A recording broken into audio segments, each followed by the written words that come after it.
Buenos días.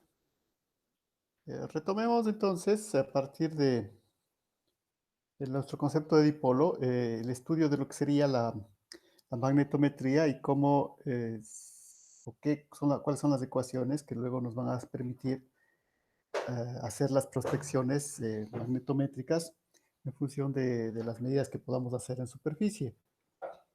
De todas maneras, antes de seguir sobre el tema, eh, un poco insistir sobre el último deber.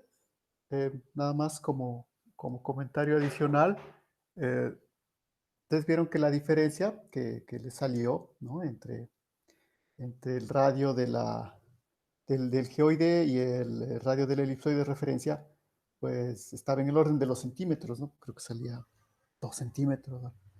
Entonces, ustedes, ¿no? Pues, esa diferencia es, prácticamente estamos dentro del rango de error de la mayor parte de técnicas, ¿no? O sea, todavía no tenemos ninguna técnica geofísica que nos permita tener esa precisión en los centímetros. Eh, Así que eso vale la pena para darse cuenta de que en muchas ocasiones, ¿por qué es más fácil utilizar las coordenadas respecto al elipsoide, que es una superficie más homogénea, que respecto al geoide? Obviamente eso depende, como ustedes vieron, y eso también pueden revisarlo ahí en su eh, en, su, en sus cálculos, depende obviamente de la latitud, ¿no? Entonces, obviamente, esa muy pequeñísima diferencia que nos dio, en el orden de los 2 centímetros, pues es porque estamos cerca de la zona ecuatorial, ¿no? A medida que nosotros nos movamos más, y ven ese seno va a ser cada vez más grande, verán que es el seno del ángulo. Nosotros estamos en latitud cerca del cero. Bueno, en realidad, si estuviésemos en la línea ecuatorial, se ven el seno de cero es cero. Ya que seguimos aumentando, la latitud va creciendo, ¿no es cierto? Entonces, sí, eso tienen que tomar en cuenta de que si alguna vez tienen que hacer un trabajo, obviamente, si ustedes ven, si estamos siempre en la zona ecuatorial, las coordenadas del elipsoide y del geoide, pues, son prácticamente las mismas, ¿no? Para lo que es el territorio del Ecuador, al menos, ¿no?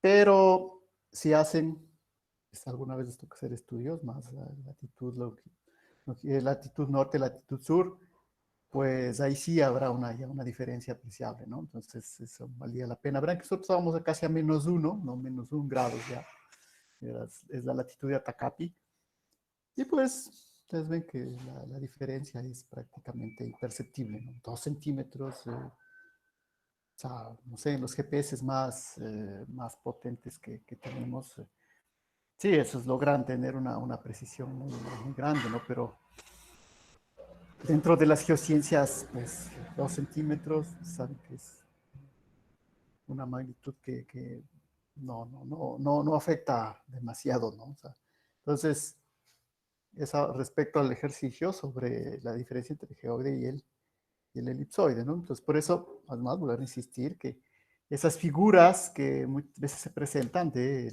ese geoide en forma de una figura más que para una esfera, parece una papa, por las deformidades. Entonces, entender también que ese tipo de representaciones están hechas con una escala que exagera esas diferencias, ¿no? Porque en realidad las diferencias son muy pequeñas. Pero son pequeñas, pero en cambio en otras latitudes pues ya no son despreciables. Entonces obviamente hay que tomar en cuenta, ¿no? Esos cambios de coordenadas entre el geoide y el elipsoide. Entonces, eso para que tengamos claro recuerden, además esa es la base respecto a la cual medimos las alturas, ¿no? O sea, esa es la escala absoluta, ¿no? Recuerden, el geoide que corta con la superficie de los océanos. Entonces, eso para que no haya inquietudes y que, bueno, tengan más o menos seguridad sobre ese ejercicio que hicieron, ¿no? Eh, De todas maneras, otra cuestión importante que comentar sobre ese ejercicio, pues supongo que yo vi que la mayor parte escribió a mano y seguramente hizo, no sé, supongo que como una calculadora, ¿no? Una calculadora manual o las calculadoras que hay ahí. Eh, Ahora, ahí mi sugerencia, tal como les puse en la respuesta, o sea, no es una obligación, pero la sugerencia ya en ese tipo de ejercicios que tienen muchos valores, ¿sí ven? Ya es mejor tratar de acostumbrarse a hacer una pequeña rutina. eh, por ejemplo, en MATLAB o en Octave, para estar seguros de que sale el valor, ¿no? Entonces, eso sobre todo para pensando en cambio, ahora ya pensando en lo que viene, ¿no? Verán que tenemos, sería nuestra semana, la semana siguiente y luego tenemos una semana más. Entonces, básicamente tenemos 2 semanas. Con la idea, recuerden además que la última semana estaba pensada para hacer el trabajo de campo, ¿no? O sea, así como se planificó esta distribución. Pero pues en vista de que nunca se pudo concretar ese trabajo en el campo, pues tendremos que utilizar la última semana para fortalecer nuestro trabajo sobre la tomografía. Verán que no llegamos a la tomografía, ¿no? Simplemente hicimos una primera explicación, cómo funciona el software. Pero como les digo, una vez más, como eso es lo que tenemos, pues seguramente eso es lo que nos conviene más avanzar en esa última semana. Y en la que viene, incluida, bueno, hoy terminaríamos lo que es la magnetometría. Y en las 3 clases de la semana que viene, pues tocaría ver las técnicas de electrometría y el radar electromagnético, ¿no? Entonces, es un poco para pensar en lo que nos queda. También pensar que para la siguiente semana tendríamos que hacer un examen, que debe ser el examen del segundo bimestre, ¿no es cierto? Entonces, eso también pensarlo. eh, y eso les indico también porque seguramente ustedes ven que cuando llegamos a la clase del día viernes, seguramente, como os he dicho, no hacemos ejercicio, o sea, no queda una tarea sobre la clase del día viernes. Pues bueno, entonces eso para remediar esto. Entonces, justamente lo que veamos en la clase de hoy será parte ya de lo que sería el examen del segundo bimestre. Y lo que se considere como examen final, pues bueno, será seguramente el trabajo sobre el software de tomografía, ¿no? Entonces, eso sobre esta clase de hoy, porque hoy vamos a ver algunos cálculos adicionales también interesantes.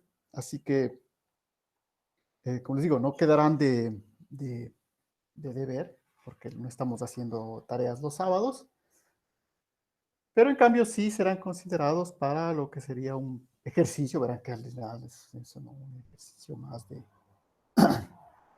examen.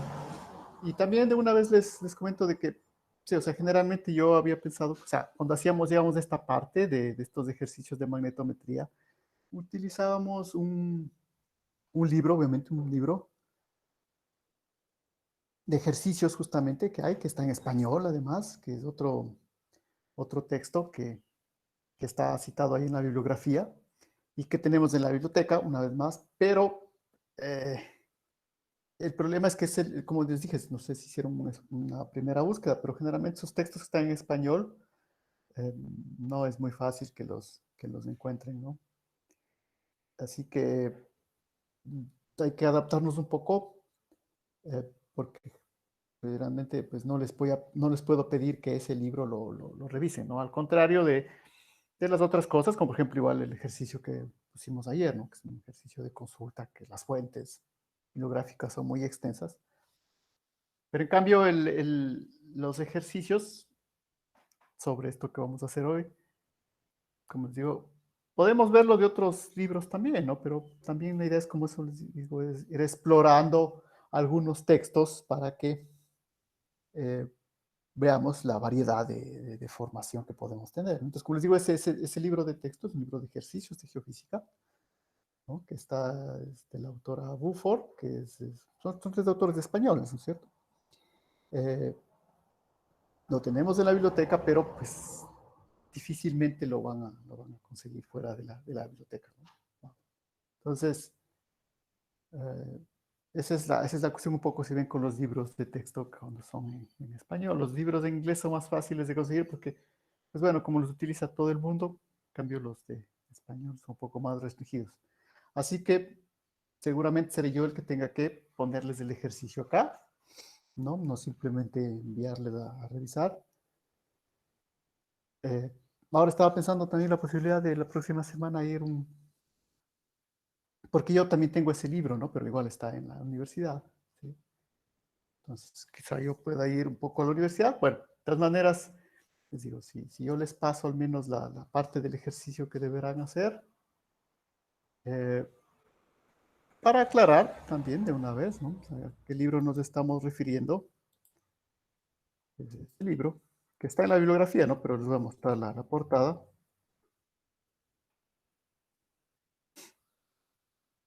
Física.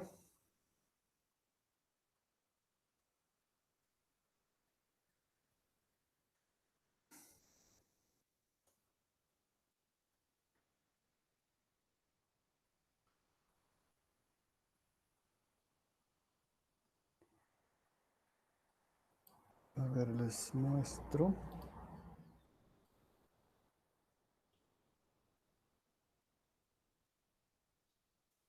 Entonces es este libro, ¿no? No, de hecho no se ve aquí muy bien el Problemas resueltos de geofísica. Elisa Buffon Peiró es una de las autoras. Está en español, esa es la gran ventaja. Son autores españoles ellos, ¿no? Los que son tres autores. Lamentablemente estas páginas de...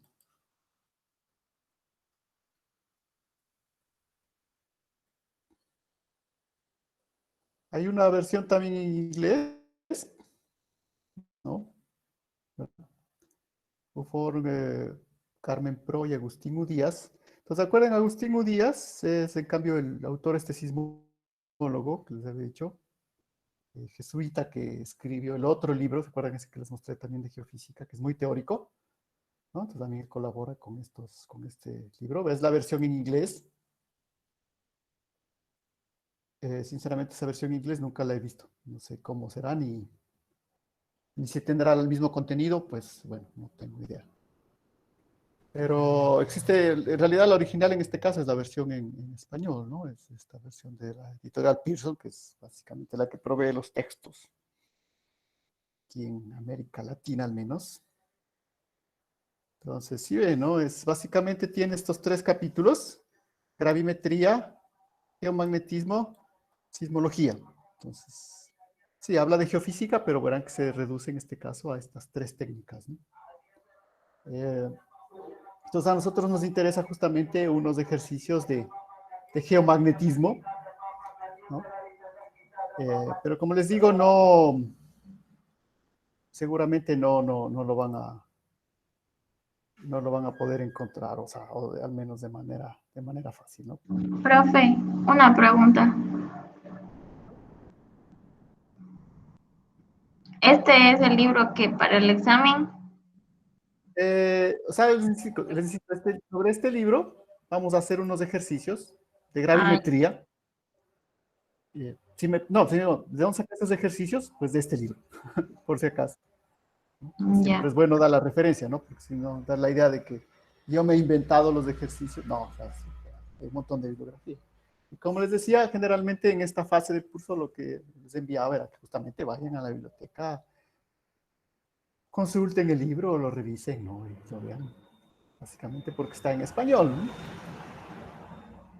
Entonces, es ese, por si acaso, si es que lo van. Está puesto también en la bibliografía del sílabo, ¿no? ¿Verdad?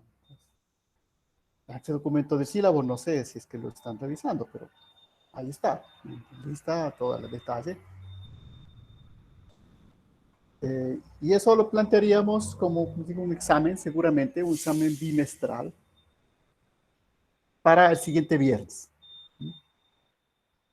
Pero, como digo, en función de la planificación, o sea, porque podríamos hacer el ejercicio hoy y plantearlo como examen, eh, por ejemplo, mañana sábado, pero ya veo, o sea, como nuestra planificación del tiempo que nos pusimos era de lunes a viernes, no quiero cambiar esa planificación y ponernos este rato a trabajar los sábados. Tenemos que respetar un poco esa planificación que hemos hecho, ¿no? Porque igual, ¿no? Que muchos otros compañeros también ya han hecho sus horarios en función de esa planificación, ¿no?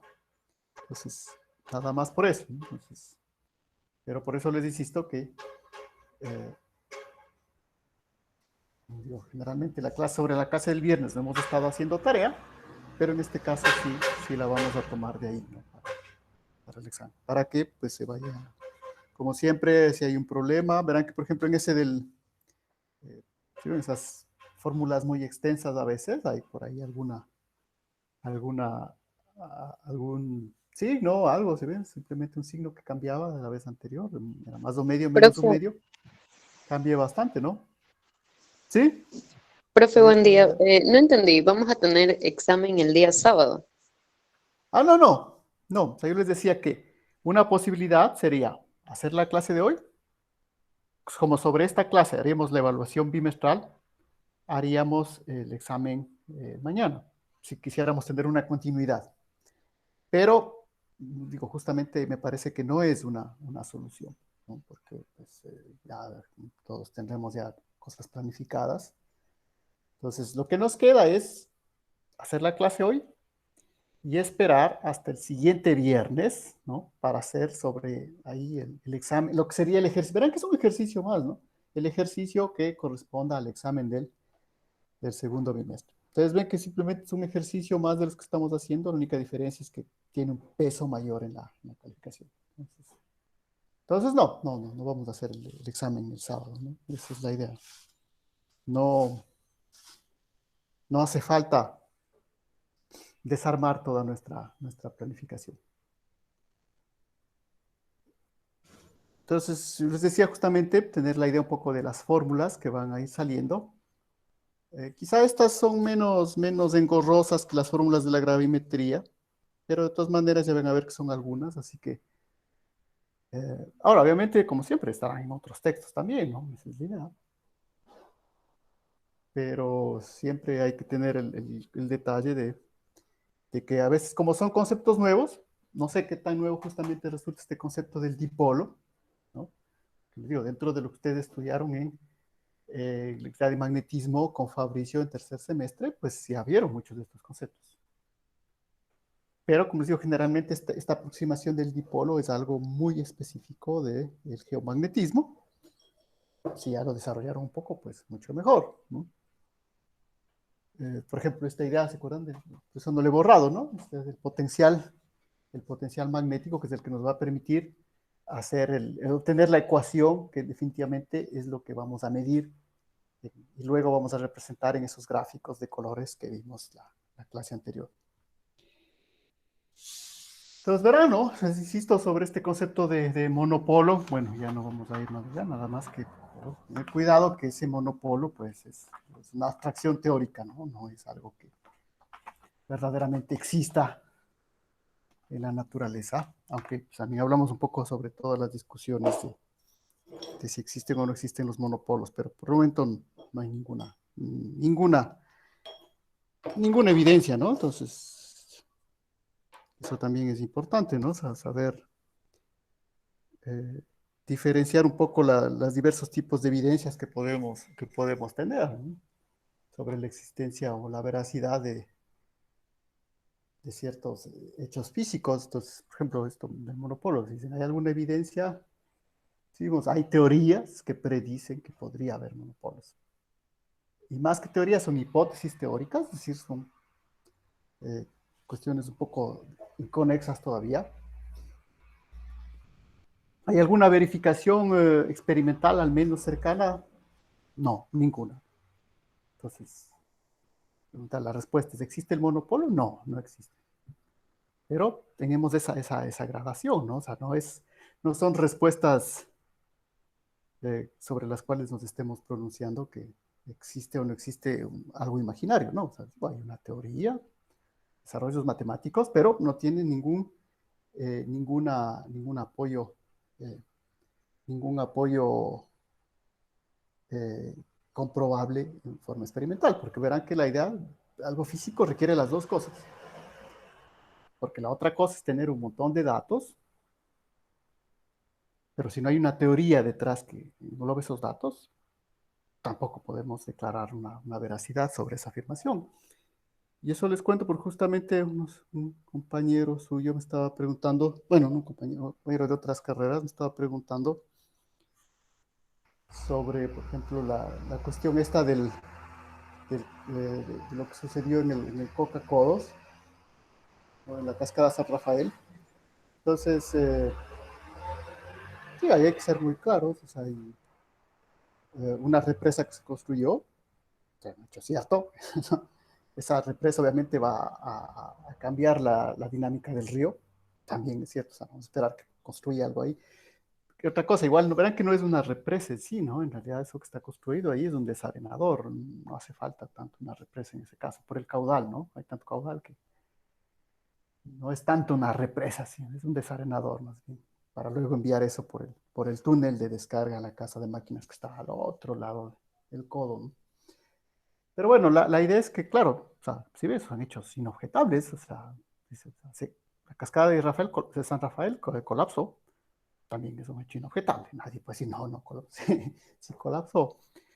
Pero si ven de esos hechos totalmente objetivos, poder concluir correlaciones ya no es tan sencillo. Entonces, la primera correlación que se ha querido hacer es, bueno, la construcción de la represa afectó o produjo la caída de la cascada, la desaparición de la cascada. Entonces, si ven esa siguiente fase, no se puede hacer nada más como una frase, ¿no? Hay que aportar pruebas. Pues dentro de esas pruebas, ya, hay un estudio, un modelo, un modelamiento, que muestra que obviamente al limitar el paso de los sedimentos, el agua se vuelve más erosiva y obviamente esa mayor cantidad de erosión pudo producir el colapso de la cascada, ¿cierto? Ahora, ¿cuál es el problema de ese modelo? Ahora, ustedes revisan ese informe, es un trabajo de la Politécnica Nacional, que no es por cierto, no es un paper, ¿no? Es un informe de un proyecto. Si no está revisado por pares.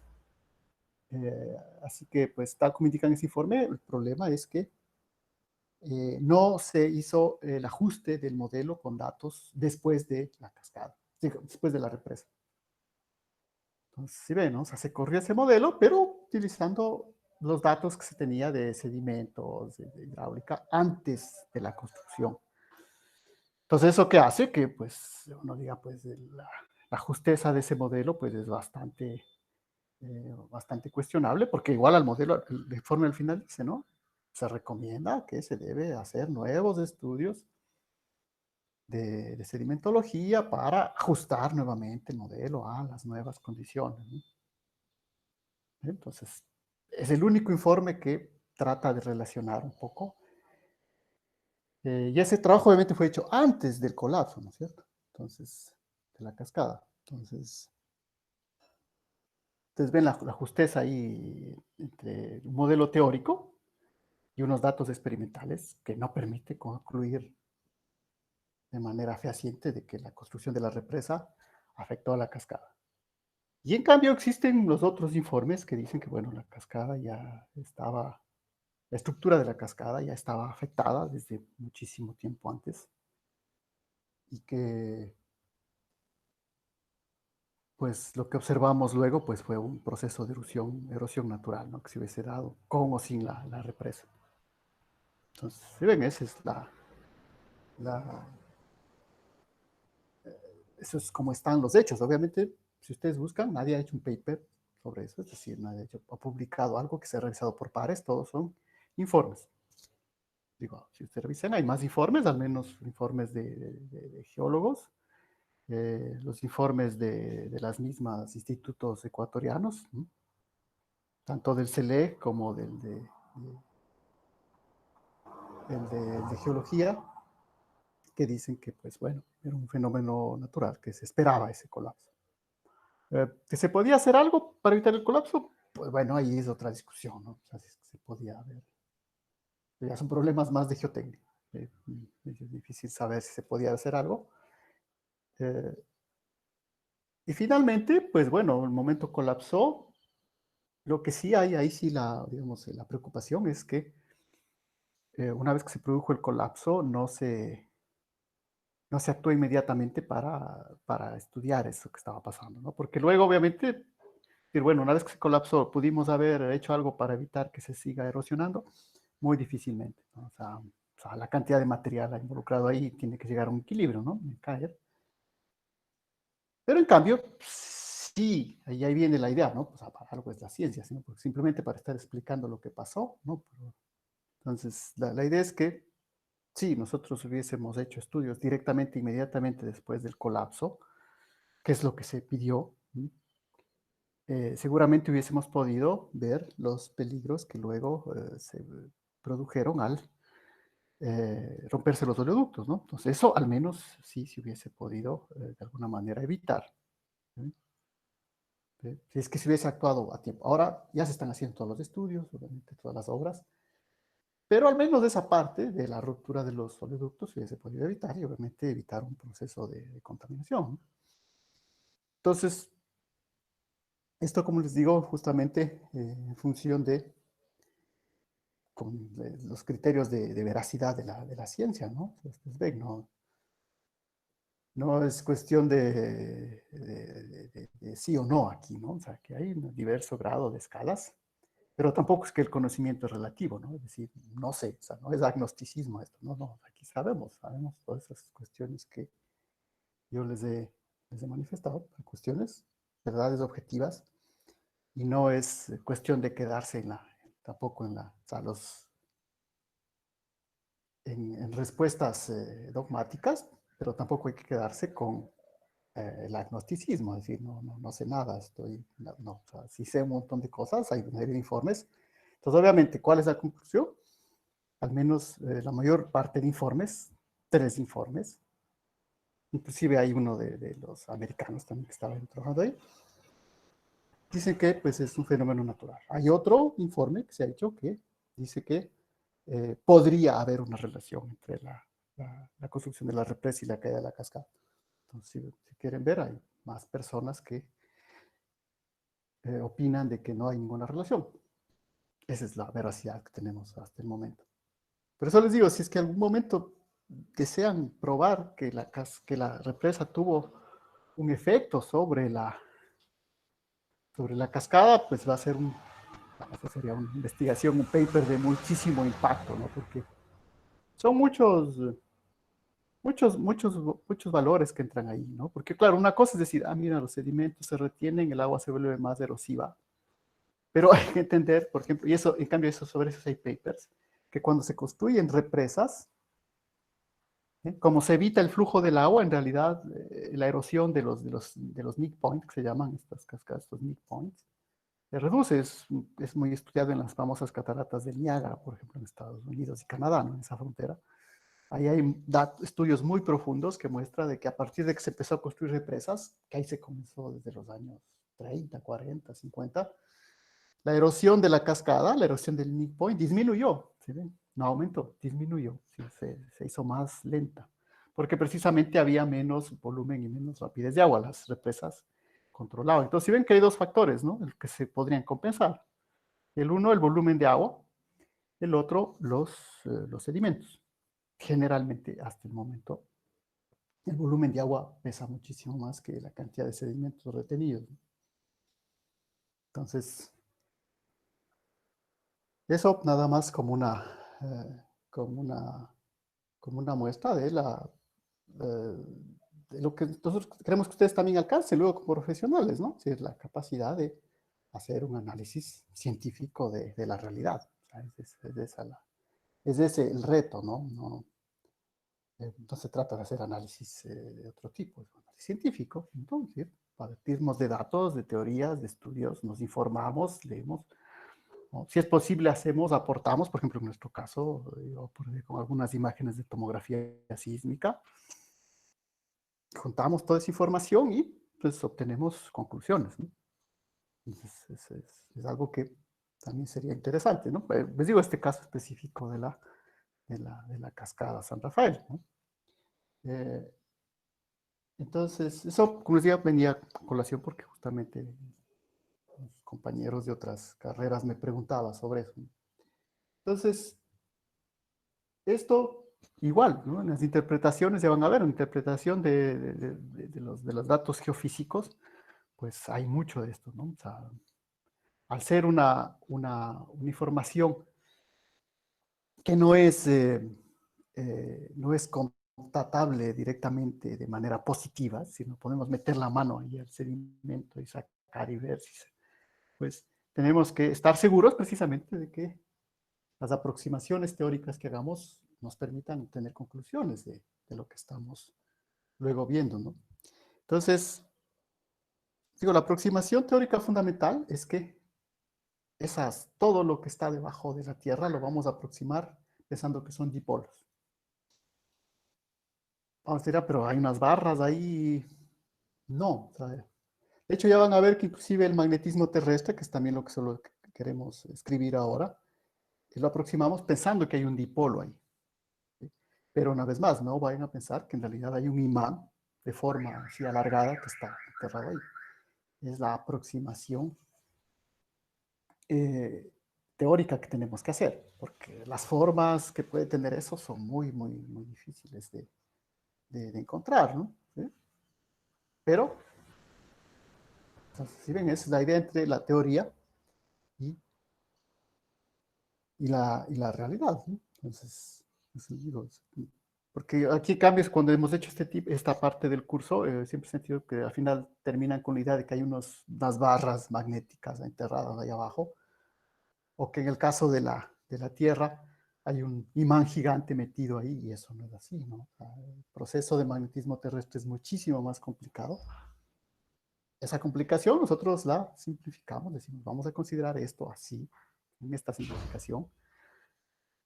Y luego, obviamente, hacemos las ecuaciones y luego hacemos la prueba con la práctica, y si funciona el modelo, pues adelante, ¿no? Esa es la idea, ¿verdad? Digo, esos procesos de simplificación también son la base de la ciencia, ¿no? Ustedes ven, o sea, no es cuestión de coger todos los términos que salen de matemáticos y meter ahí eso. No, la idea de hacer justamente física, también ingeniería en ese caso, es justamente decir, aquí aproximo, voy aproximando, voy cortando. Entonces, al final, ustedes ven, siempre nuestro conocimiento es una aproximación a la realidad. La diferencia es que cada vez es una mejor aproximación, ¿no? A diferencia de otros métodos. La idea de la ciencia es que en cada aproximación mejoramos. Si empeoramos, pues bueno, eso no es conocimiento científico, ¿no? Entonces, eso, como les digo, porque la idea del dipolo, obviamente, es que vamos a considerar el dipolo, el caso más simple, vamos a considerar un dipolo que está enterrado, ¿sí?, de forma horizontal, que les digo, representa lo que sería un yacimiento, ¿no? De alguna forma bastante irregular, pero nosotros consideramos que tiene una forma de esto. Por ejemplo, acá está el menos, acá está el más. Y la idea es que nosotros vamos a observar este dipolo desde un punto por acá, alejado, suficientemente alejado. Obviamente no lo voy a poner más alejado para que borrar lo que estaba antes ahí. Y voy a trazar estas líneas. Bien, entonces, verán, acá estamos nuestro magnetómetro. Suponemos que la superficie de la Tierra puede estar por acá. No me interesa. Nosotros estamos acá haciendo esta observación. Además de eso, tengo que trazar desde la mitad del dipolo otra línea de observación.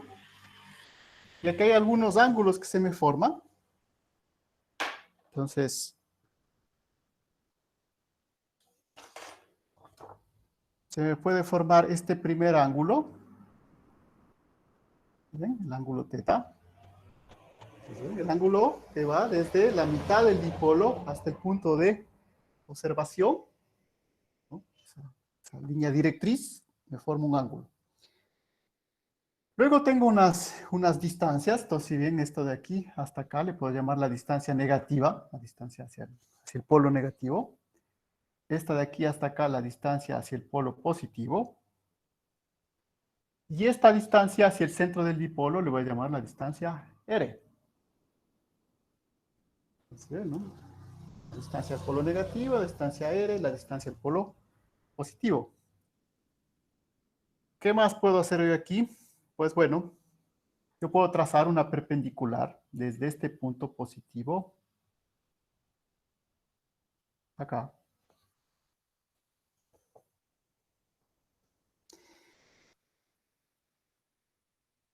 Ya está ahí. Todas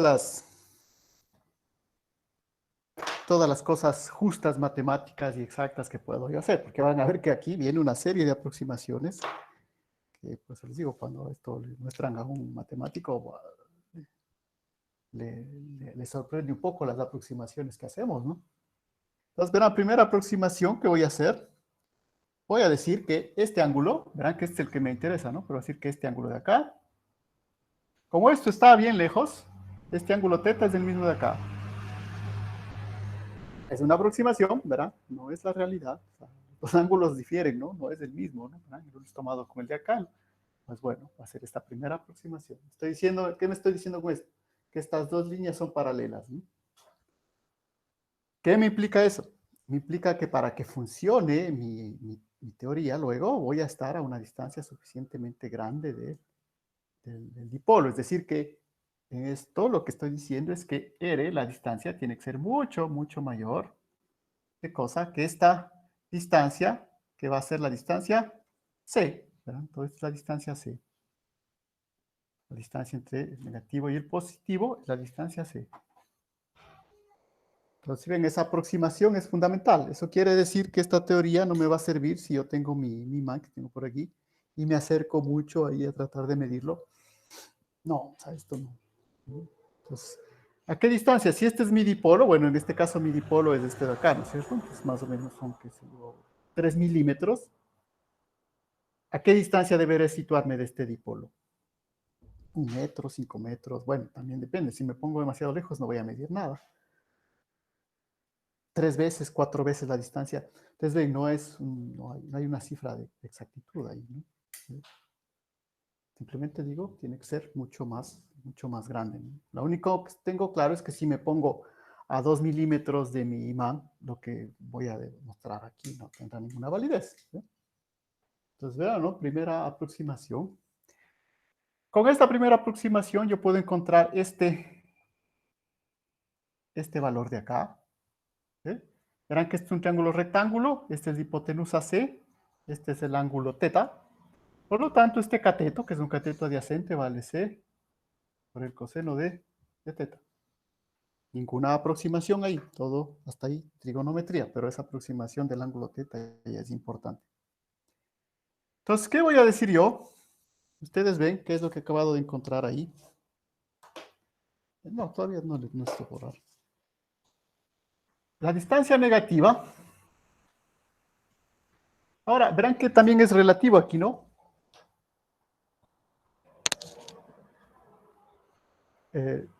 Sí ven, porque yo pude haber puesto la distancia. Las distancias siempre van a ser positivas. Yo he dibujado de esta manera, la distancia negativa me sale más grande, es decir, la distancia al polo negativo, pero puedo ponerme hasta el otro lado. ¿Sí? O puedo haber cambiado este positivo a este negativo. Verán, nada más, porque después va a haber unos cambios de signo. O sea, simplemente esta parte es totalmente, nosotros podemos cambiar, no es relativamente. Toda esta parte de los signos es relativo. A esta le podría llamar el positivo, a este el negativo. No cambia nada. Nada, por el dibujo, nada más. Entonces la distancia negativa menos la distancia positiva. Así ven, ¿no? Lo que he hecho es proyectar esto acá. Entonces la diferencia es esto de acá. C por el coseno de θ.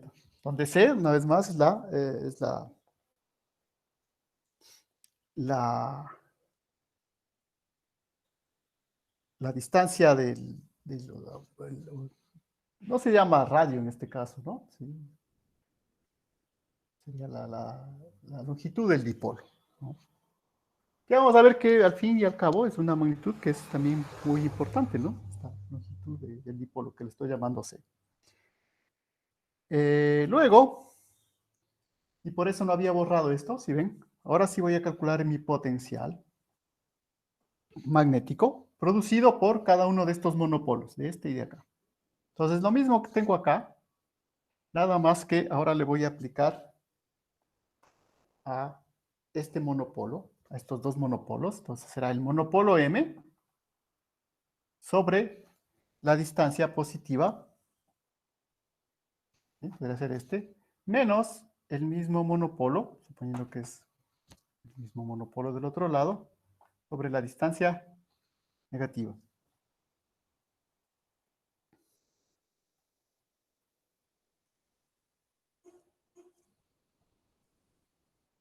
¿Estamos claros hasta ahí, verdad? Simplemente estoy aplicando lo que habíamos visto en la clase anterior, ahora ya a este monopolo que está acá.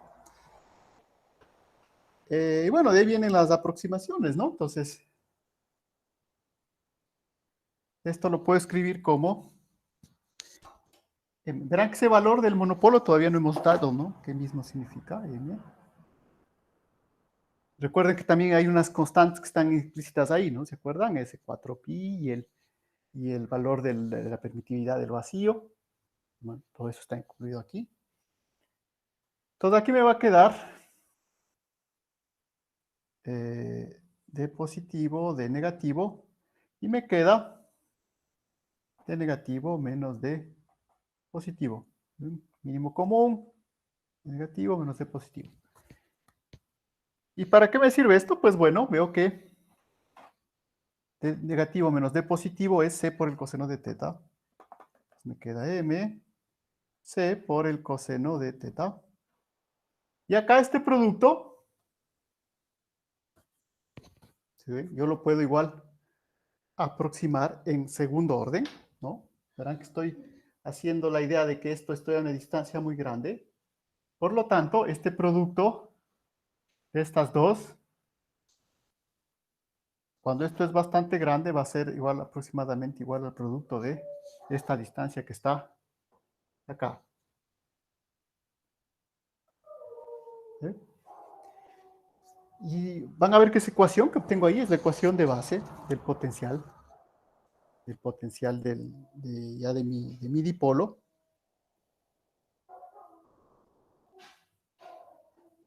Ahí se me ha formado una magnitud antes de escribirla. Este menos m por c es lo que se conoce como el momento magnético.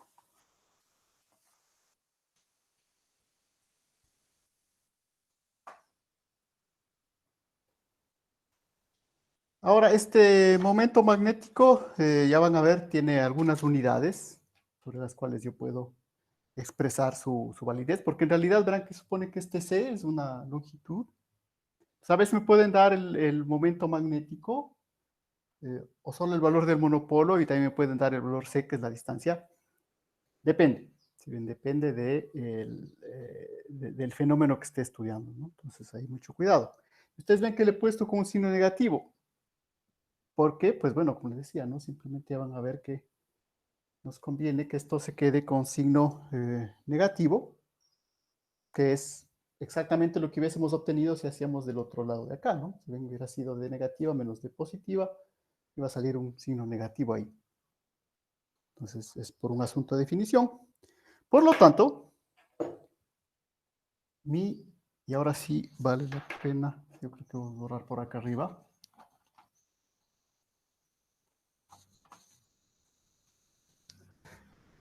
En realidad, si ustedes quieren la forma básica o la fórmula básica de donde partimos para nuestros estudios de prospección magnética, es que el potencial es igual a mi C por M por el coseno del ángulo sobre la distancia, ¿sí? Donde considero que la distancia es la distancia al dipolo. ¿Sí? No me preocupo a la distancia que sea al polo, al otro polo, no. Simplemente, suponiendo que en la aproximación estas dos son iguales, por lo tanto, este producto es el producto de la distancia directamente al monopolo. Entonces,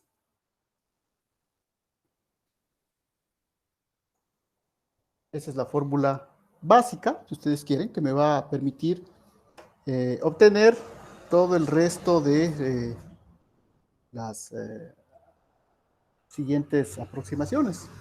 Pues verán que, como les digo, hay unas aproximaciones fundamentales, pero una vez más, y es por eso que se hacen las deducciones, ¿no? Porque simplemente vamos a lanzar la fórmula acá. Entonces, van a ver, por ejemplo, si logran leer ese libro de ejercicios del que estamos hablando, van a ver que ahí no hay ninguna deducción, es un libro de ejercicios. Simplemente les dice estas fórmulas y luego vienen los ejercicios. No hay ninguna deducción. Entonces, por ejemplo, ahí en ese libro aparece esta fórmula de acá. Le lanzan, ¿no?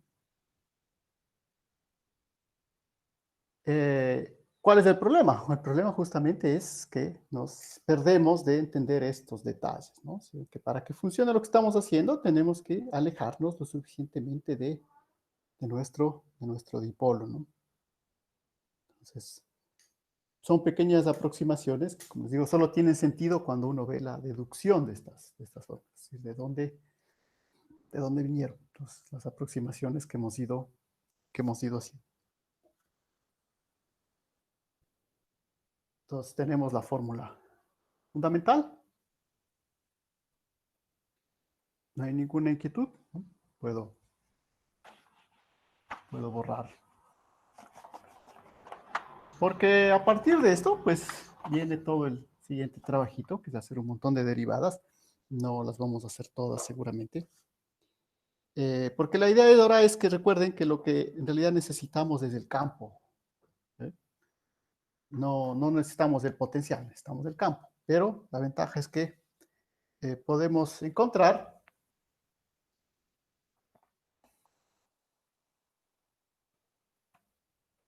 porque eso es lo que miden luego los aparatos. ¿Sí? Podemos encontrar el campo magnético B.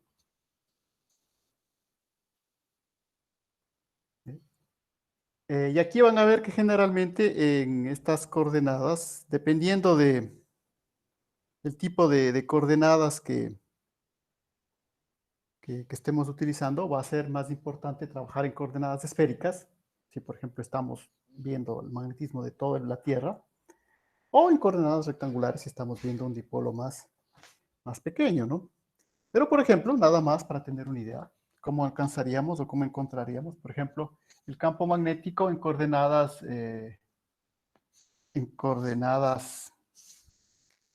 bueno, el BZ, la idea es que verán que igual en este caso, no sé si ven que solo tendría coordenadas esféricas, ¿sí? R, teta, phi. Entonces yo tengo que encontrar mi coordenada B como la derivada parcial de phi respecto a R.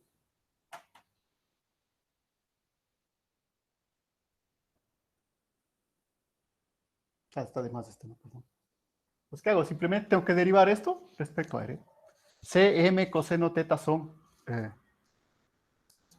no, si hay una negativa acá, perdón, si tienen, la dirección es al contrario, entonces tiene negativa. ¿Por qué? Porque me va a salir, verán, lo único que tengo que derivar, si ustedes quieren, me queda menos Cm coseno teta, la derivada parcial respecto a R de R a la menos 2. Por lo tanto, la componente radial en este caso sería, esto es menos, con el menos de acá, y había un menos, ¿sí? Con el menos de la fórmula, con este menos se hace más, ahora la derivada de esto, menos 2, se hace menos otra vez, 2, Cm coseno de teta, R a la menos 3, o sobre R a Q. Generalmente se escribe más bien así, ¿no? Sobre R a Q. Y así podría ir encontrando las otras componentes, ¿no? La derivada respecto a teta, la derivada respecto a phi. En este caso no hay phi, ¿no? Si ven, la fórmula solo depende de teta y de R. Por lo tanto, quiere decir que es constante respecto a la otra coordenada, ¿no? Pero la idea es simplemente que yo puedo encontrar todas las otras coordenadas simplemente haciendo derivadas parciales.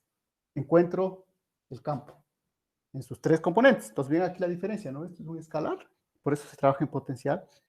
Esto ya es un vector que tiene tres componentes. Esto sería una componente. Ahora verán que está escrito en R, ¿no es cierto? Pues bueno, Esto seguramente lo vamos a, simplemente les muestro que la derivada parcial la podemos hacer, un conjunto de derivadas parciales, pero en nuestra prospección geomagnética, más bien lo que nos interesa es un dipolo enterrado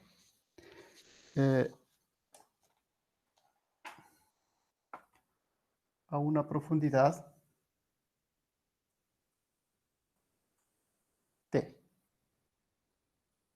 ¿Sí? Y aquí igual va a tener diferencia, ¿no? Ustedes dirán, pero tiene diferencia si el dipolo está vertical o horizontal.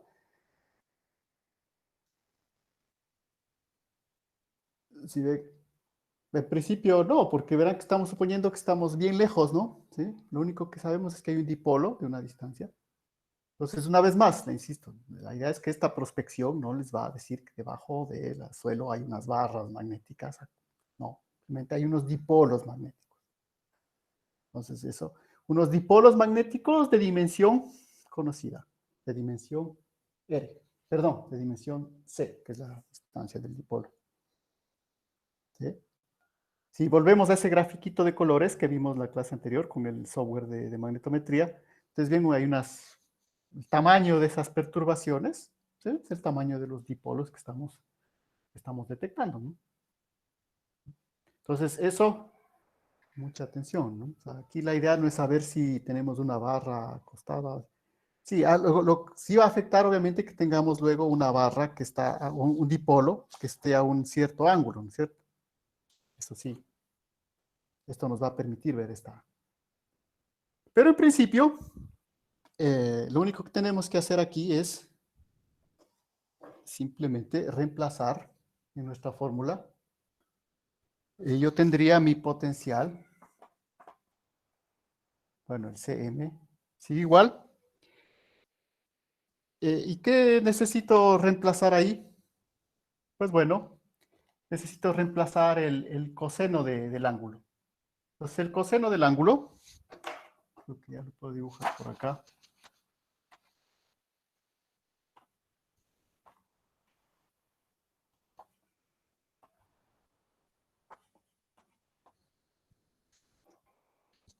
¿Sí? Lo único que he hecho ahora es que si este es el suelo, estoy por acá situado. Este es mi dipolo, esta es mi distancia.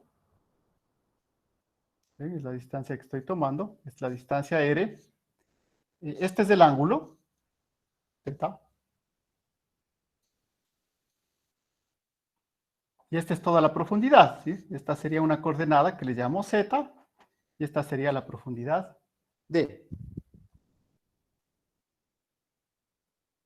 Entonces, lo único que tengo que encontrar es el coseno de ese ángulo θ, ¿no? Entonces, el coseno de θ es igual al cateto adyacente, ¿no? Que a su vez no quiero, o lo podría poner en función de la longitud del dipolo. ¿Sí?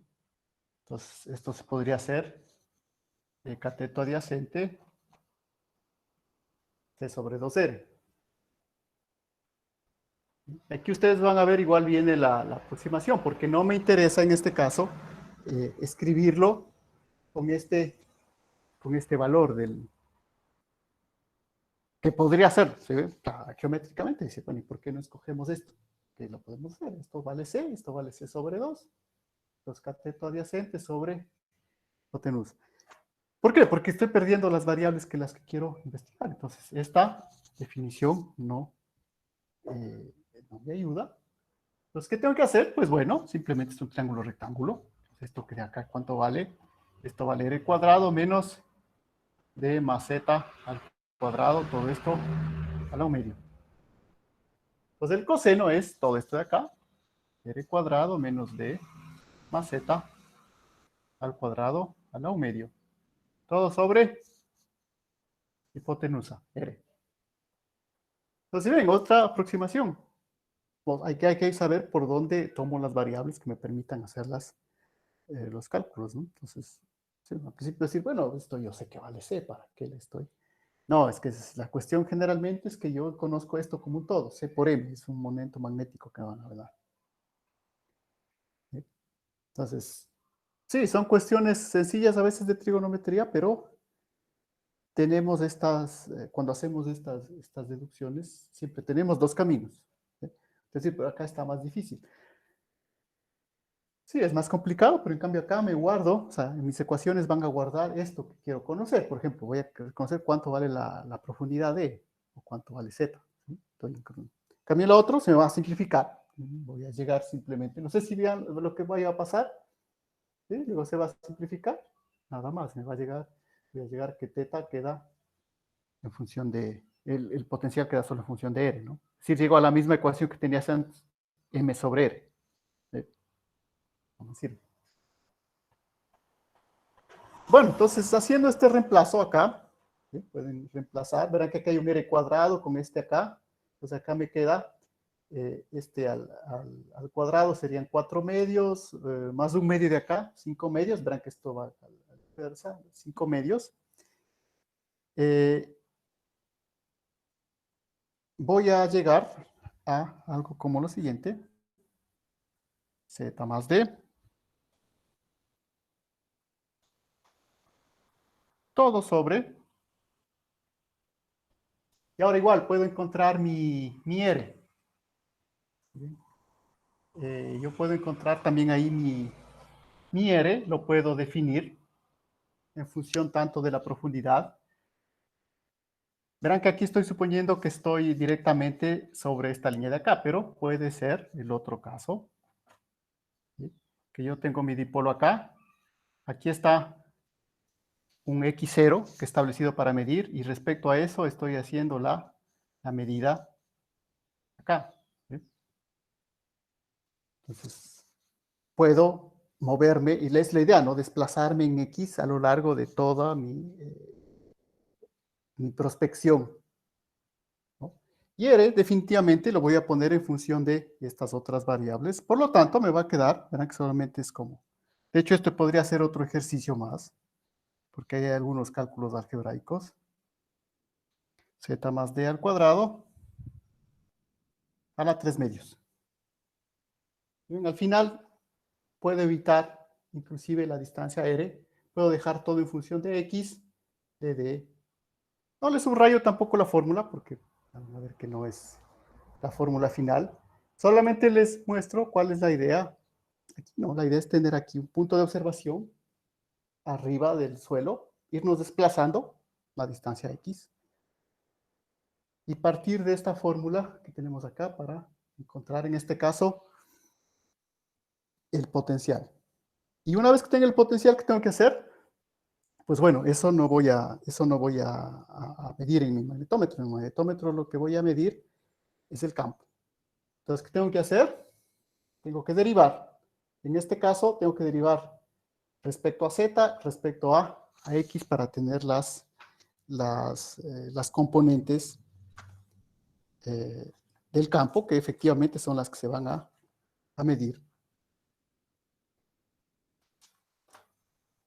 Entonces, ahí podríamos plantearnos, como les decía, algunos ejercicios que se pueden hacer. Son de derivación. Por ejemplo, aquí tengo que hacer una derivada respecto a Z, derivada parcial. Nada más para mostrarles, ¿no? La componente Z. Puedo borrar todo esto. Eso dejémoslo un rato por si acaso. Por ejemplo, la componente Z del campo la obtendré como la derivada parcial respecto a Z de pi. Es una derivada un tanto engorrosa, ¿se ven? Porque tengo un término acá, Z más D, acá tengo esto al cuadrado elevado a la 3 medios, pero es una derivada, es decir, que siempre la puedo hacer, un ejercicio de derivación parcial.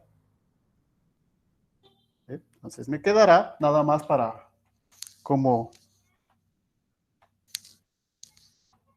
2D cuadrado menos X cuadrado sobre X cuadrado más D cuadrado, las 5 medios.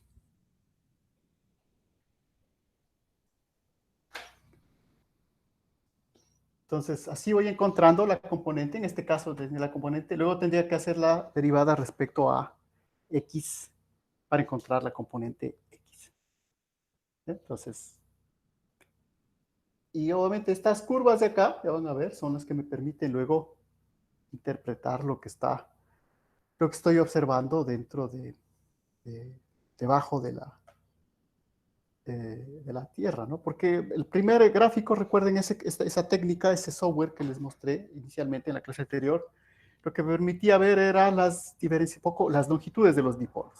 ¿Sí? Esos colores que son ahí simplemente son colores que representan las longitudes de los diversos dipolos, que una vez más verán que no son barras, ¿no? Son ciertas figuras irregulares. Pero a partir de la observación de los componentes del campo, yo sí puedo encontrar también algunos detalles como la profundidad a la que está el dipolo, que es algo que no me daba directamente el software que estamos haciendo. Para eso había que analizar, si recuerdan esa otra curva, ¿se acuerdan? Había una curva ahí de componentes del campo también. Esa curva también me da información. ¿Sí? Cómo varía el campo magnético. Y no simplemente ya las longitudes de los dipolos, el valor del campo magnético en cada punto. ¿Cierto?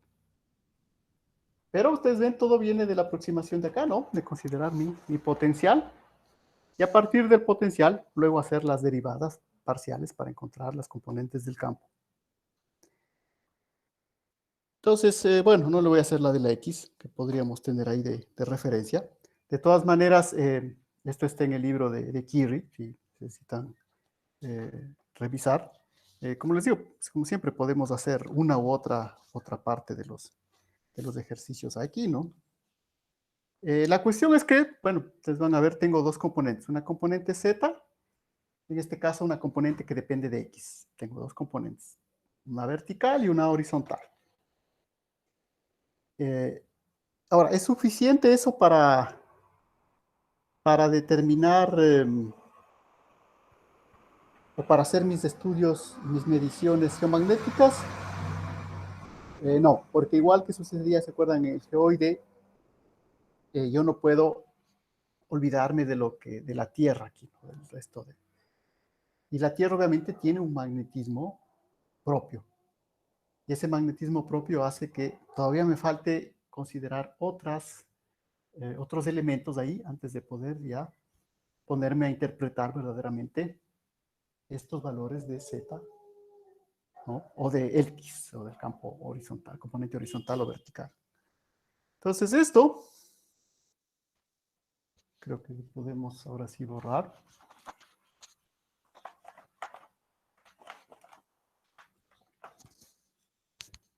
Un momento, voy a abrir un poco la ventana.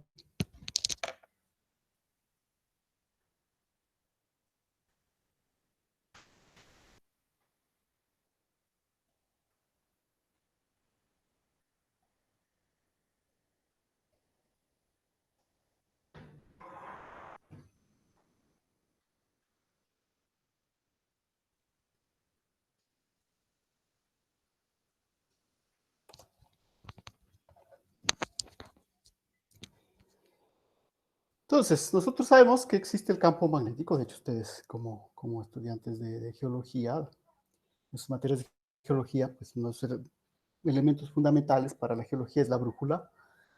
Y saben que la brújula pues tiene una orientación debido al campo magnético. Tienen ya una primera idea de dónde viene ese campo magnético terrestre.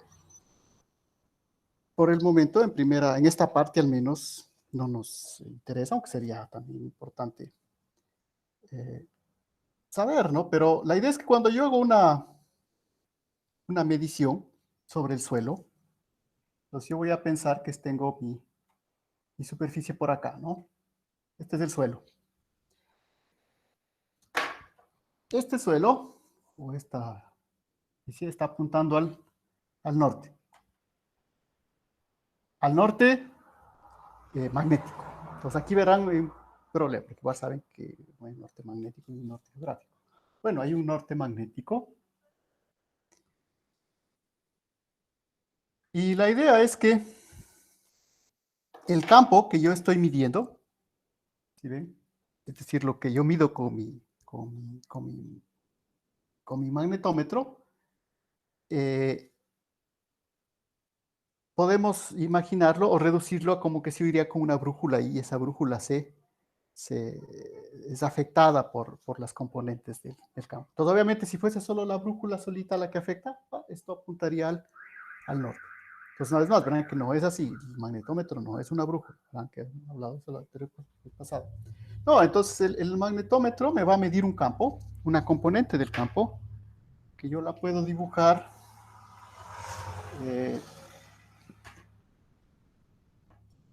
Esta sería la vertical. Entonces verán que esta aguja no se me va a desviar por mis anomalías, simplemente de forma horizontal. ¿Por qué? Porque ustedes saben que estamos en la superficie de la esfera y en la superficie de la esfera el polo ejerce una atracción polar hacia acá, pero como el polo está por acá, ¿sí? También va a ejercer algo que empuje hacia abajo a la componente. Entonces, esa dificultad tenemos que tomarla en cuenta. Es decir, mi verdadero campo magnético, si ustedes quieren, va a estar por acá. Y este es el que voy a medir finalmente con mi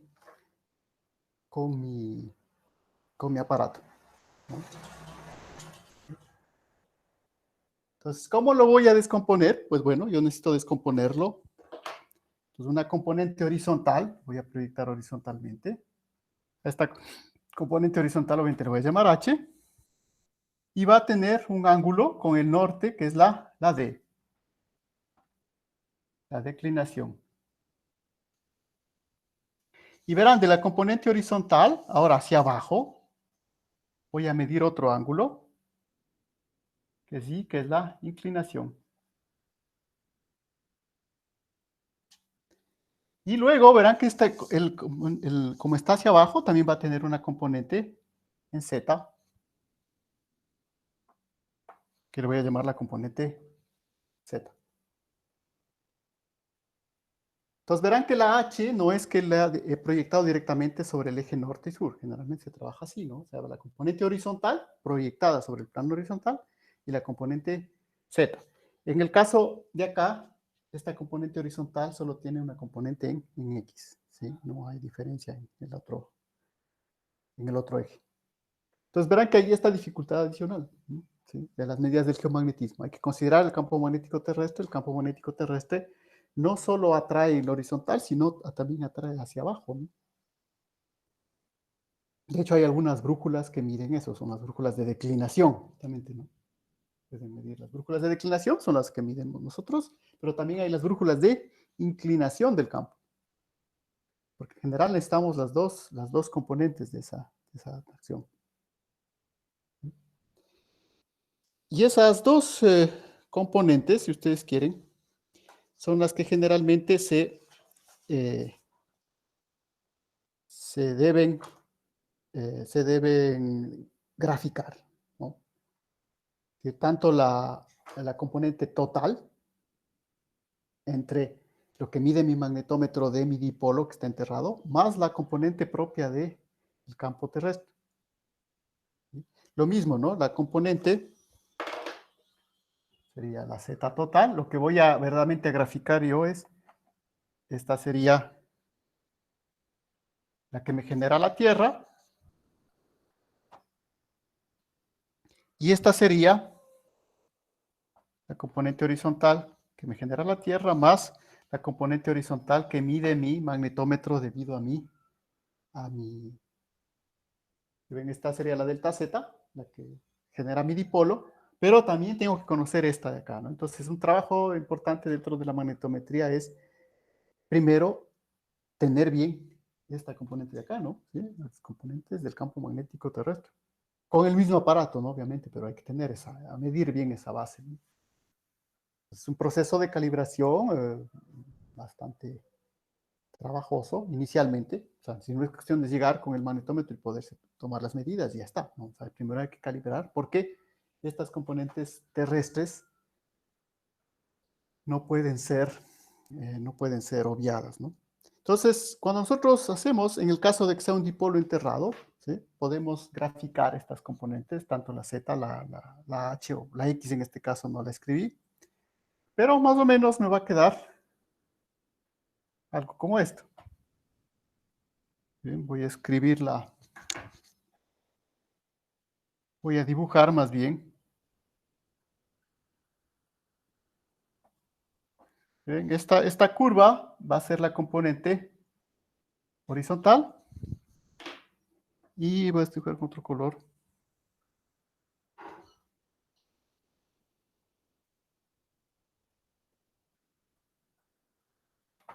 Y esta otra va a ser la componente vertical. ¿Sí ven? Y lo interesante de esto es que a partir de estas medidas, ¿sí? Si solamente yo hago estas curvas, ¿no? La curva de la componente horizontal y la curva de la componente vertical de mi magnetómetro, yo ya puedo hacer algunas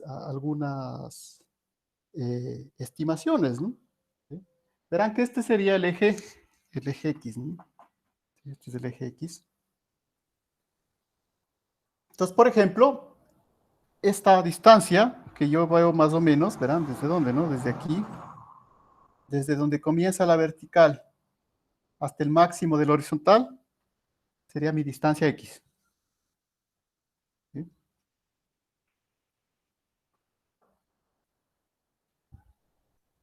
Entonces, yo puedo, a través de si solamente hago estas curvas, yo ya puedo saber, verán que les digo, este es el máximo de la horizontal, este es el mínimo de la vertical, yo puedo saber esta distancia X a la cual estaría situado mi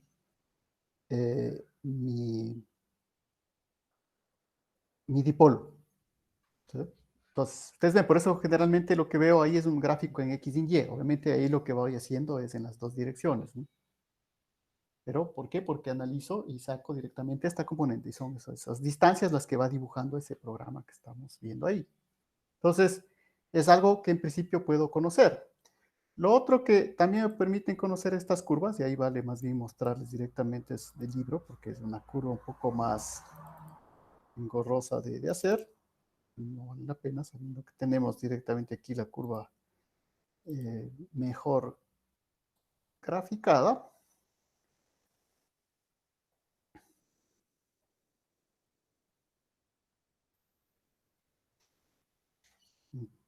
Entonces, les voy a mostrar a qué curva me refiero.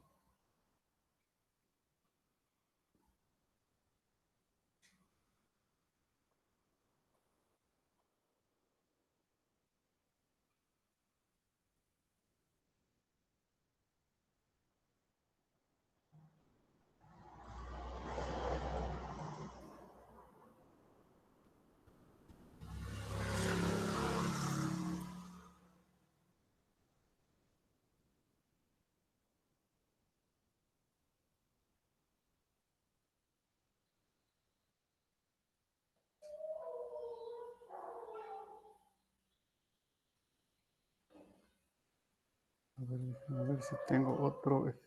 ¿Por qué? Porque ese es el mismo que tengo yo ahí.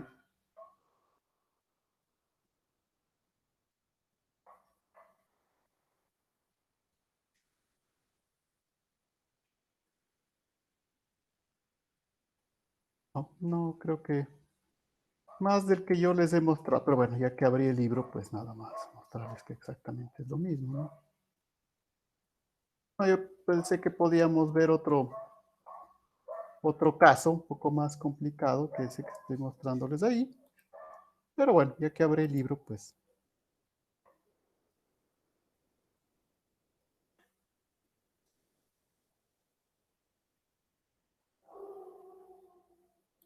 Entonces verán, ¿no? Este es el mismo, de hecho este es el gráfico que les mostraba ahí, ¿no? Entonces verán, ¿no? Aquí está la componente H. Aquí también dibuja la B de una vez, ¿no? Entonces verán que la B es la total. Van sumando las dos. Pero lo que me interesa es dibujar la H y dibujar la Z. Entonces, generalmente lo que me permite aquí es encontrar esta distancia X aproximadamente, ¿cierto? Este tipo de gráficos. Luego puedo encontrar el Z, pues sí, es como un triángulo, ¿no? Si yo tengo un lado del triángulo, pues en principio no puedo resolver no puedo resolver el triángulo, ¿no? Entonces, por eso es que, si ven, aquí está profundidad Z, a donde estaría el dipolo M, en este caso. No lo puedo determinar directamente, ¿no? Entonces, ese es el problema de este método de acá, ¿no? ¿Ven? Y como luego, bueno, pueden seguir revisando, ¿no? El texto, si quieren luego tener un poco más de idea. Justamente el problema de esta primera aproximación que estamos haciendo es que, sí, verán, esto también les digo, ¿no? Porque verán que estas son las componentes, ¿no? Van a ver que siempre puedo encontrar las componentes, pero estas son las componentes del campo, pero no directamente un valor de Z, de la profundidad a la cual está a dónde estaría mi dipolo, ¿no? Entonces, justamente es lo que les muestra acá, ¿sí? Otro ejemplo. Dice un ejemplo de una ambigüedad de la interpretación magnética. ¿Sí? Entonces, ustedes pueden ver aquí esta misma medida que tenemos acá, ¿sí? Lo que vemos arriba, el valor del campo, esta curva, puede tener interpretaciones muy diferentes, ¿no? Si bien en este caso un dipolo a una cierta profundidad y este otro con un dipolo que siga esta complejidad de acá, ¿no? ¿Sí ven? Entonces, ese es el problema de este método, que generalmente nos da, eso sí, pero verán, esa es la ventaja, ¿no? En cambio, que en X sí tenemos una muy buena definición, verán que este es X, ¿no? Entonces aquí me dice, sí, mire, aquí hay algo. Entre aquí y aquí hay algo acá. Pero como muestra justamente este ejemplo, ese algo puede ser dos cosas muy diferentes, ¿no? Un dipolo de esta manera, muy superficial acá, o una estructura mucho más grande con esta extensión que siga toda esta complejidad de acá. Entonces eso, cuidado justamente con interpretaciones. Pero en cambio ustedes ven a nivel de X, por eso ese gráfico que vimos en la primera clase, siempre está en dos dimensiones, ¿no? Permite una buena localización a nivel de X y Y, o de norte y este, ¿no? Entonces, estamos hasta ahí, ¿verán? Ustedes ven, es justamente estas curvas, ¿de dónde las he obtenido? Pues trazando estas ecuaciones, ¿no? Estas ecuaciones que están ahí. Obtenemos esa forma generalmente. Pero ya la medida experimental, pues no coincide exactamente con esa forma, pero me dice que si yo grafico la componente horizontal, tarde o temprano eso me va a dar una idea de la posición de mi dipolo, ¿no? De lo que está debajo.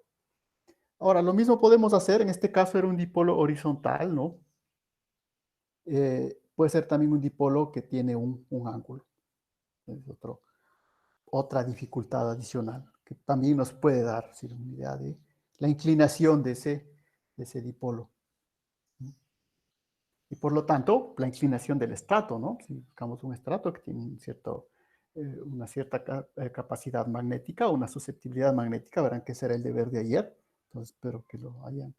Siempre digo que lo reviso con cierto lapso de tiempo después. Justamente, ¿no? No todos los materiales van a reaccionar de la misma manera al magnetismo. Habrá materiales que sean mucho más visibles debido justamente a la susceptibilidad magnética. Por eso era la consulta del día de ayer, ¿no? Habrá materiales que no se vean bien con esta técnica. En cambio, otros que tienen una alta susceptibilidad magnética se verán mucho mejor. Por eso, en uno de los ejemplos que les mostraba igual, recuerdan en la clase anterior, se veía como una línea ahí, pues eso era una tubería. Es una tubería, un oleoducto enterrado, que obviamente está constituido por materiales de hierro y obviamente son altamente magnetizables, por lo tanto se ven mucho más claramente. Entonces, también depende de de ese factor. Listo, entonces pasemos ahora sí, finalmente a nuestras ecuaciones que utilizaríamos para el ejercicio, para los ejercicios, que como les digo quedarían pendientes para, o como evaluación para el examen. Estas ecuaciones, en cambio, están referidas a estas componentes de acá. ¿Sí ven? Recuerden que tenemos que conocer los campos o las componentes del campo terrestre. ¿Sí? Entonces, esas componentes del campo terrestre dependen, ya van a ver, básicamente de dos variables, que son la latitud y la longitud. Y obviamente de una variable fundamental, o básica, que es el dipolo magnético originado por el núcleo terrestre, ¿no? Entonces aquí igual no nos vamos a poner a revisar la parte de cómo se genera el campo magnético terrestre. Es una parte teórica muy interesante, que son las ecuaciones de la magnetohidrodinámica, pero eso no corresponde a nuestro curso. Pero de todas maneras, como profesionales de las geociencias, debemos saber, ¿no? De que hay un núcleo líquido. ¿Cómo sabemos que es líquido? Pues por las ondas sísmicas, ¿no? Vemos que la onda S, la onda de estalladura, no se propaga, sabemos que hay un líquido ahí. Entonces sabemos que hay un núcleo líquido que está en movimiento y ese movimiento genera precisamente un campo magnético. Por ahí tengo un video bastante interesante, bastante divulgativo, una vez más, de que muestra cómo se genera el campo magnético terrestre. Seguramente les pondré el enlace ahí, ¿no? Para que revisen un poco. Pero una vez más, es un video divulgativo, ¿no? A pesar que con eso ya vamos a aprender la magnetohidrodinámica. Son ecuaciones, de hecho, bastante, digamos, es un poco un límite de la investigación, ¿no? Hasta donde se ha llegado a conocer el campo magnético terrestre. Tenemos la primera idea, sabemos que es esta. Está producido por la magnetohidrodinámica, por la teoría del geodínamo. Pero hay ciertos detalles que precisamente no los conocemos, ¿no? Por eso se investiga bastante en ese tema. Y ese, creo que algo habíamos topado en quinto semestre, recuerden cuando vimos el curso de geodinámica, que necesitábamos los stripes magnéticos para determinar cómo se separan las placas, que fue la confirmación final de la teoría de Wegener, de la tectónica de placas. Entonces, recuerden que ya hablamos un poco sobre la complejidad del campo magnético terrestre, ¿no? Y cómo todavía no conocemos todos los detalles, ¿no? Entonces, una vez más, para encadenar un poco sobre lo que hablamos al principio de la clase, los criterios de veracidad de la ciencia, ¿no? Entonces, obviamente, preguntan, ¿conocemos cómo se genera el campo magnético terrestre? Pues sí, tenemos una teoría, tenemos observaciones. ¿Conocemos todos los detalles? No. Entonces, ¿eso qué hace? Que, por ejemplo, las inversiones y los debilitamientos del campo magnético todavía no los sepamos explicar muy bien, ¿no? ¿Por qué se producen? ¿Cómo es que en algún momento el campo magnético se ha invertido? ¿Cuánto se demoran esas inversiones? Porque verán que en el registro geológico lo que vemos es dónde comenzó la inversión, dónde terminó la inversión, pero en la mitad no vemos, ¿no? Ese cambio, cuánto tiempo en sí se generó esa inversión. Entonces, si ven detalles como esos, por eso justamente se hace la investigación del campo magnético terrestre. Ahora, en nuestro curso no nos compete entrar a las ecuaciones de la magnetohidrodinámica, pero como profesionales de las geociencias, al menos tener claro las componentes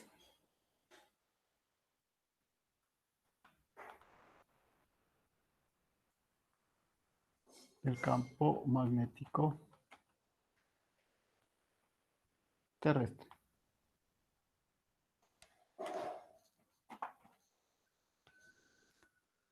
Entonces, igual, ¿no? Habíamos visto, por eso vimos la parte, vimos que hay una componente horizontal y una componente vertical. Ahora, ¿de dónde vienen estas componentes? Estas componentes vienen del hecho de que estamos en una esfera y que nosotros en un punto, nos vamos a tratar de dibujar lo más claro posible para entender, nosotros tenemos un triángulo esférico. ¿sí? Es un triángulo que está formado por arcos de circunferencia. Este sería el polo norte geográfico. Este sería el polo norte magnético. Y acá estamos en nuestro punto de observación. Entonces, nosotros podemos situar en este triángulo, que en realidad es un triángulo, que nosotros podemos resolver por el teorema de los cosenos, pero el teorema de los cosenos aplicado a la trigonometría esférica. Esto es algo que generalmente no vemos en la base nosotros, pero bueno, es como el teorema de cosenos. La única diferencia de la trigonometría esférica, ¿cuál es? Que aquí esto no se da como longitudes, sino también como ángulos, ¿no? Entonces, ese teorema de los cosenos, ¿sí?, nos permite encontrar o relacionar las coordenadas geomagnéticas. Las coordenadas. Es decir, medidas respecto al norte magnético, que verán que les vamos a llamar phi asterisco, lambda asterisco. Tenemos además, entonces esto sería para aclararnos, tenemos además, verán que hay un polo norte magnético. Bueno, empecemos por las coordenadas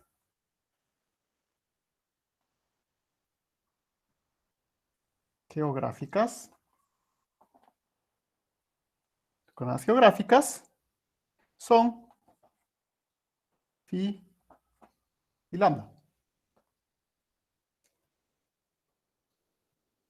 Entonces, las coordenadas geográficas serían las coordenadas del punto P. Estamos situados en P, con una latitud y una longitud. Luego tenemos unos ángulos que se forman respecto a el polo norte magnético, que son con el asterisco. Y además necesitamos las coordenadas del polo norte magnético. Entonces verán, ¿no? Hay tres tipos de coordenadas. Este lo vamos a llamar phi B, lambda B. Entonces, verán, de entrada son esas tres coordenadas que necesitamos, que van a intervenir en las ecuaciones que vamos a escribir. Entonces, como les digo, la idea será que a partir de esto podremos hacer nuestro pequeño ejercicio luego de dar el examen.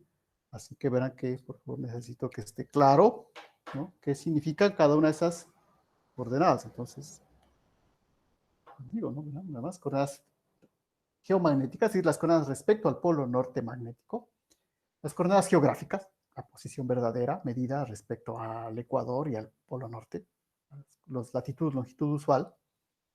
Y también tenemos que saber dónde está nuestro polo norte magnético. Si serían estas coordenadas, serían estas coordenadas de acá, de este punto. ¿Sí?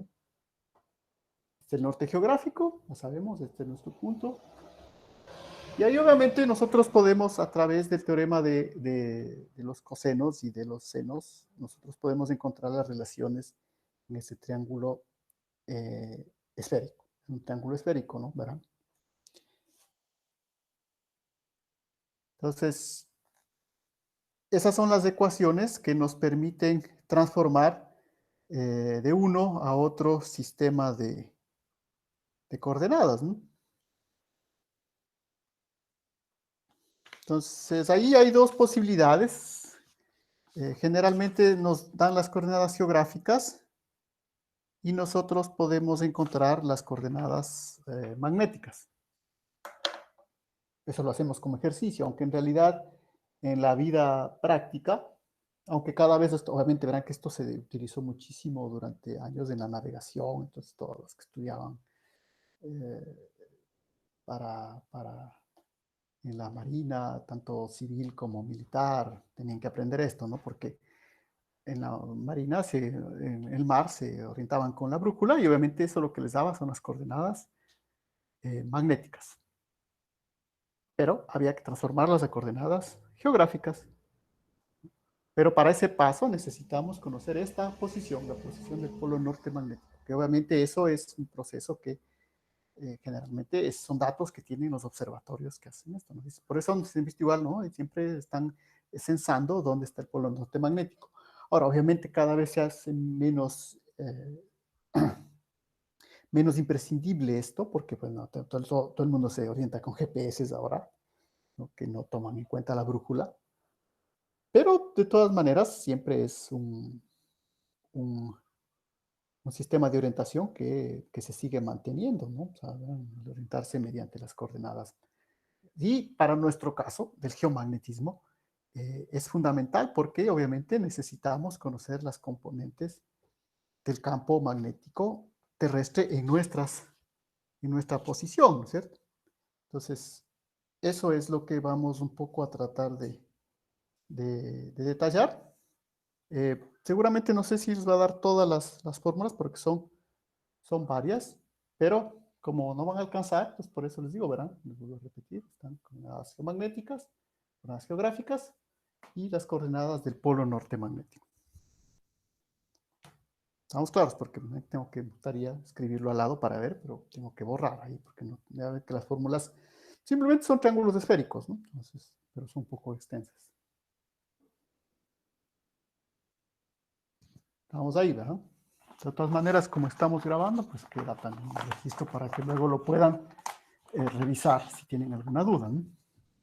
Entonces, las primeras ecuaciones nos dicen que el seno de la latitud magnética es igual al seno del polo norte magnético más el seno de la latitud más el coseno del polo norte, el coseno de la latitud, sí, por eso les decía que no iba a alcanzar, por el coseno de lambda menos lambda b. Pues esto que me permite, aquí me van a dar las coordenadas de el polo norte magnético y las coordenadas donde me encuentro, voy a poder encontrar el seno de la latitud geomagnética. ¿Por qué hago esto? Porque al final son esas latitudes geomagnéticas las que me permiten determinar las componentes del campo en mi posición. ¿Sí? Ahora, puedo escribir de una sola la ecuación, pero va a salir muy extenso, entonces hay que ser por partes. Primero aquí encuentro este valor. Luego, la otra es más simple, el seno de la longitud es igual al seno de lambda menos LB coseno de phi.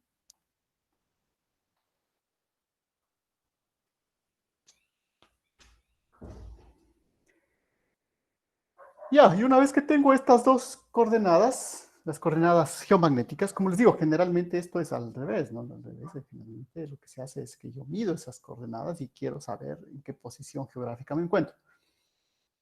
Eso es cuando estoy orientándome en alta mar, por ejemplo, ¿no? Pero en nuestro caso es diferente. En este caso yo ya conozco, mido con un GPS mis coordenadas, phi lambda, consulto de las tablas y de los sistemas de referencia, cuál es la coordenada del polo norte magnético, que verán que varía, ¿no? Esa es la cuestión, ¿sí?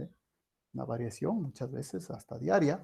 Entonces, sí, cuando uno va a hacer estas medidas, hay que primero tener esos datos. Y una vez que tengo esto, puedo determinar las coordenadas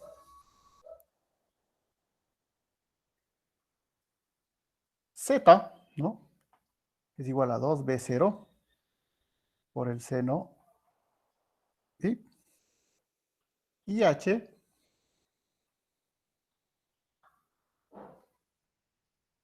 entonces igual, ustedes ven que solo depende de la primera, ¿no? Esta otra latitud aparece en otros ángulos, en ángulos de declinación, pero bueno. Quedémonos solo con estos dos valores. Pues verán que estas fórmulas, y obviamente hay una fórmula. Estoy escribiendo un B0. ¿Qué es ese B0? Ese B0 es el campo generado por el dipolo terrestre. Entonces, recuerden que de mi fórmula, cuando había escrito el campo en Z, sé si vieron. Campo en Z me había quedado 2 cm. ¿Sí? Es así el campo en R, perdón, el campo radial. El campo radial era 2 cm coseno de teta sobre R al cubo. Entonces, ese 2 cm coseno de teta, todo eso se considera una constante en el caso de la, en el caso de la Tierra, ¿no? Y obviamente, y aquí viene lo importante, el R al cubo. ¿A qué le asigno ese R al cubo? Entonces, eso es quizá lo donde más suelen luego equivocarse en estos ejercicios. Entonces, el B sub 0 sería igual a CM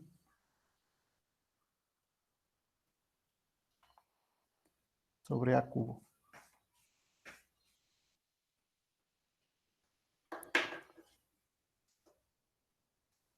Entonces, estoy considerando que mi ángulo es 1, por eso el coseno de, perdón, el ángulo es 0, por lo tanto el coseno de 0 vale 1, en la ecuación original de la componente radial para el campo. ¿Sí? Entonces me queda Cm sobre R al cubo. Ahora, ¿qué es ese R? Y por eso es la misma A de hace un rato. Ese R lo he escrito ahora como A, ¿no? Porque A es el radio de la Tierra. Entonces, verán, ¿no? La idea es que estoy haciendo una aproximación de mi dipolo terrestre, aproximadamente con el radio de la Tierra. ¿Sí? Entonces, verán que no es que hay un dipolo que va desde el polo norte hasta la Antártida, ¿no? Una vez más, esto es una aproximación, ¿no? De mi dipolo, de mi campo magnético con un dipolo que está en función del radio de la Tierra. Es la componente radial, por lo tanto, verán, por eso calcula hace un rato la componente radial, ¿no? Es al cubo. Ahora, verán que siempre hay un signo más, menos, pues, digo, en el magnetismo es relativo, ¿no? Porque podemos considerar respecto al más, respecto al menos, eso no influye acá. Lo que en realidad influye es, obviamente, estas componentes de Z y H, que son las componentes que debo saber antes de lanzarme a hacer mi experimento de geomagnetismo, ¿no? Necesito conocer esas componentes. Pues para eso, ¿qué debo saber? Pues, ustedes ven, conozco todas estas ecuaciones. Y el Cm sobre A al cubo. Entonces, generalmente, para ir terminando, me pueden dar de datos directamente, ejemplo,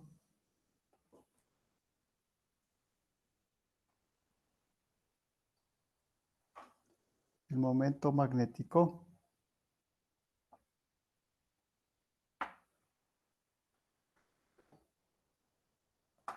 es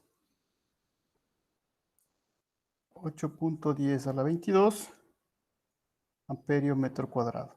Aquí lo que necesito saber es que esto esté en coordenadas del sistema internacional, ¿no? ¿Por qué? Porque luego voy a reemplazar acá y aquí lo que voy a tener es Z y H, que son componentes del campo. ¿En qué me va a dar el campo? En teslas.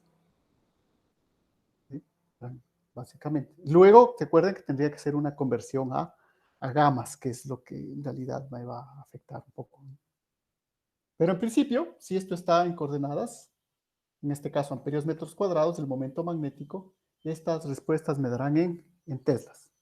Entonces, ese sería mi momento magnético, ¿verdad? Entonces, ¿a qué se refiere este de acá?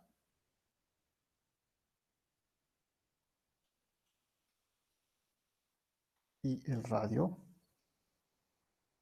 terrestre es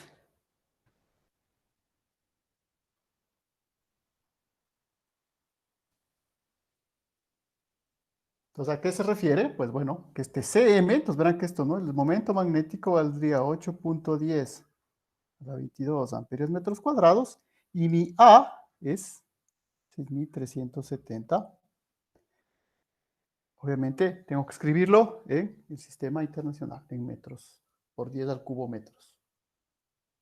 Entonces, si ven aquí, la aproximación no es en la tercera cifra, como en el caso de la geometría, ¿no? Aquí no estamos en ese tipo de aproximación para el radio.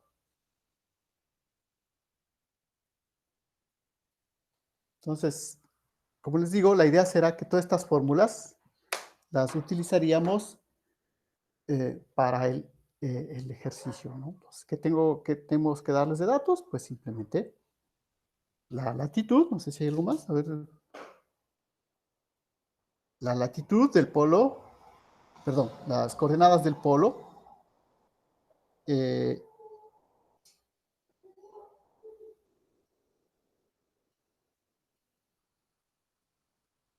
y las coordenadas, obviamente, geográficas de mi punto de observación. ¿Sí? Entonces,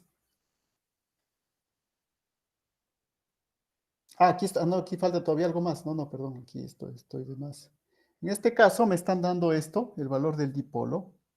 ¿Sí? No, aquí, por eso decía algo faltaba. No, aquí lo que me están dando es el valor de M, por si acaso. ¿Sí? Es el valor de este M, el valor del dipolo. ¿Sí?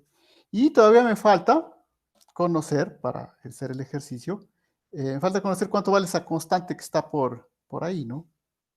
Entonces, esta constante, C, que voy a escribir acá, vale 10 a la menos 7 hendrios metro. Una vez más, lo importante es que esté en las medidas del sistema internacional. Entonces, el hendrio es una medida de la inducción, pero ese detalle que nos interesa es que la constante esté en 10 a la menos 7 hendriometros, el momento dipolar 8 por 10 a la 22 amperiómetros. Entonces, aquí tengo C por M sobre A al cubo. Tengo A, puedo calcular esto, pero obviamente para esto primero necesito, y aquí hay un error, ¿sí ven? Como siempre, aquí hay un error en la fórmula, no es el coseno abajo, ¿no? No, sí está bien, sí, está bien, es el coseno, sí.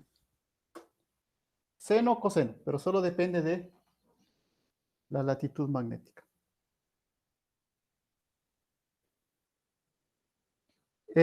¿Dónde pueden encontrar también estas fórmulas para que vayan un poco también revisando, como les digo, la idea sería esto. Entonces,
les menciono este libro nada más.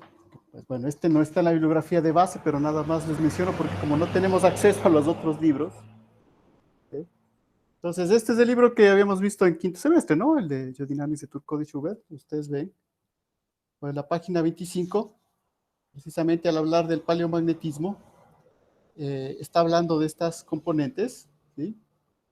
Poco. Por ejemplo, están justamente estas constantes, ¿no? ¿Sí? Momento dipolar.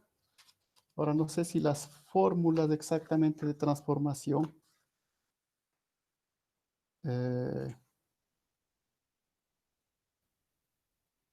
No, en este caso como no necesita transformar, encontrar las componentes del campo, pues no están, ¿no? Pero bueno, si ustedes quieren ver sobre todo la parte de los valores de esas constantes, del problema un poco del monopolo, de los valores de los dipolos, en la primera parte, ¿no? Que habla sobre el geomagnetismo, que es la que luego permite definir los estratos magnéticos para confirmar la tectónica de placas. Si quieren, pues pueden revisar un poco de ahí. Si no, como les digo, luego utilizaríamos estas fórmulas posteriormente en la siguiente semana para el examen. Eso nada más. No sé si hay alguna inquietud, dudas.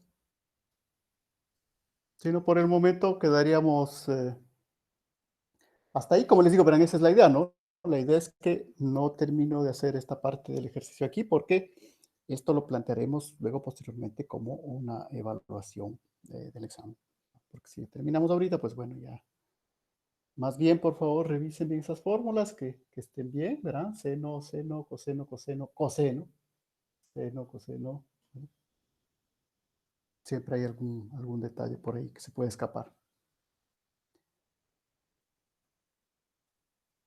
El nuevo semestre. En principio, la primera indicación era que íbamos a comenzar casi enseguida, es decir, a partir de octubre ya, es decir, vamos a tener unas 2 semanas de vacaciones.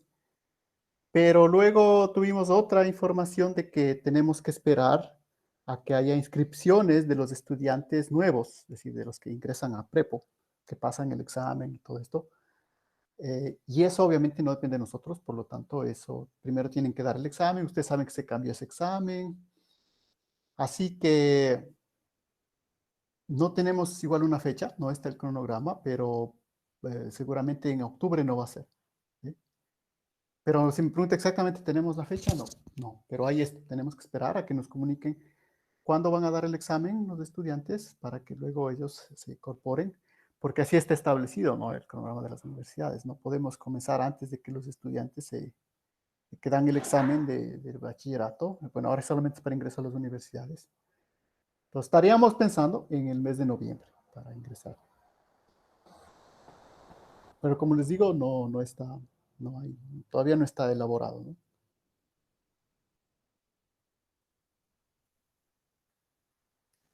Listo, entonces si no hay ninguna duda más, pues entonces nos veríamos el lunes. Nos revisen estas fórmulas, ¿no?